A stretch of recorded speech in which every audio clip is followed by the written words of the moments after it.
Assalamualaikum warahmatullahi wabarakatuh. Halo teman-teman, perkenalkan nama saya Audina Faradiba dari program studi kedokteran gigi Universitas Sriwijaya.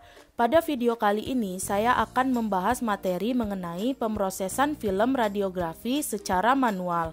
Pemrosesan film radiografi merupakan serangkaian langkah yang mengubah gambaran laten yang tidak terlihat pada film ronsen menjadi gambaran permanen yang disebut radiografi, sehingga dapat dibaca gambarannya. Pemrosesan film secara manual biasanya dilakukan di ruangan gelap atau yang disebut sebagai dark room.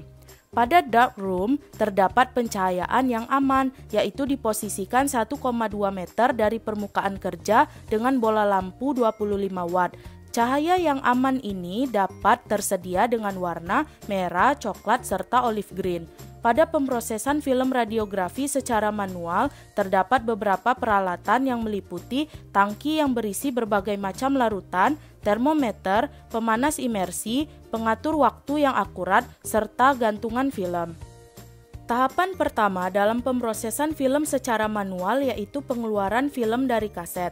Tahapan ini harus dilakukan dengan sangat hati-hati untuk menghindari kerusakan pada film.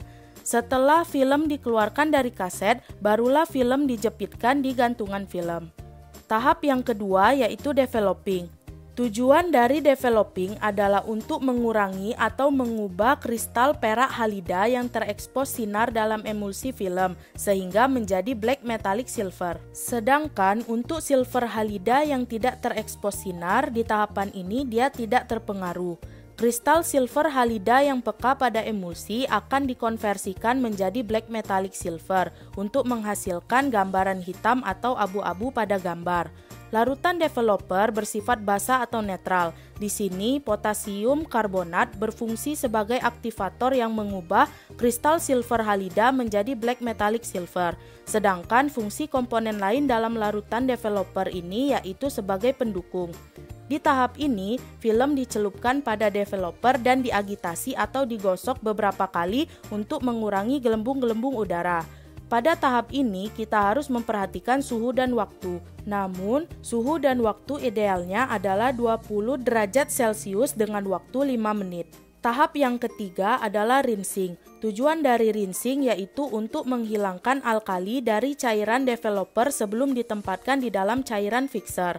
Jika tahapan ini tidak dilakukan, maka cairan developer akan selalu bekerja dan akan menghasilkan gambaran yang radiolusen.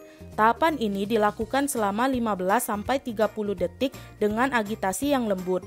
Dengan tahapan ini, maka cairan developer dapat diencerkan sehingga memperlambat proses pengembangan. Selain itu, tahapan ini juga menyingkirkan aktivator alkali sehingga dapat mencegah netralisasi dari cairan fixer asam. Tahap yang keempat adalah fixing. Larutan fixing bersifat asam. Tujuan dari fixing yaitu untuk menghilangkan kristal perak halida yang tidak peka dalam emulsi, sehingga menghasilkan bagian transparan atau bagian putih atau radio opak pada gambar, dan kemudian emulsi dikeraskan. Jika kristal ini tidak dihilangkan, maka gambar yang dihasilkan berupa gambaran yang gelap dan tidak dapat didiagnosis. Waktu yang dibutuhkan pada proses ini yaitu 8-10 menit. Perlu diingat bahwa melakukan fixing yang terlalu lama dapat menyebabkan film fog atau berkabut dan gambar yang dihasilkan akan kehilangan kontras yang tepat. Komponen yang berfungsi untuk menghilangkan kristal perak halida yang tidak peka adalah komponen amonium tiosulfat, sedangkan komponen lainnya berfungsi sebagai pendukung. Tahap yang kelima yaitu washing. Washing dilakukan di air yang mengalir dan membutuhkan waktu yang adekuat, yaitu sekitar 10-20 menit untuk memastikan bahan kimia yang tersisa terbuang seluruhnya. Idealnya, suhu tidak terlalu tinggi dan tidak juga terlalu rendah. Jika suhu terlalu tinggi, maka emulsi akan melunak dan film akan mudah rusak. Tahap yang terakhir yaitu pengeringan dan pemasangan film untuk dilihat. Pada tahapan ini, film harus disimpan di tempat yang bebas debu untuk dikeringkan. Film dapat dikeringkan dengan udara pada suhu kamar atau dapat juga dikeringkan dalam sebuah kabinet yang dipanaskan yang telah dibuat khusus untuk proses pengeringan ini. Proses pengeringan ini sangat penting karena apabila masih terdapat tanda atau bercak air pada film, maka dapat menimbulkan gambaran artefak.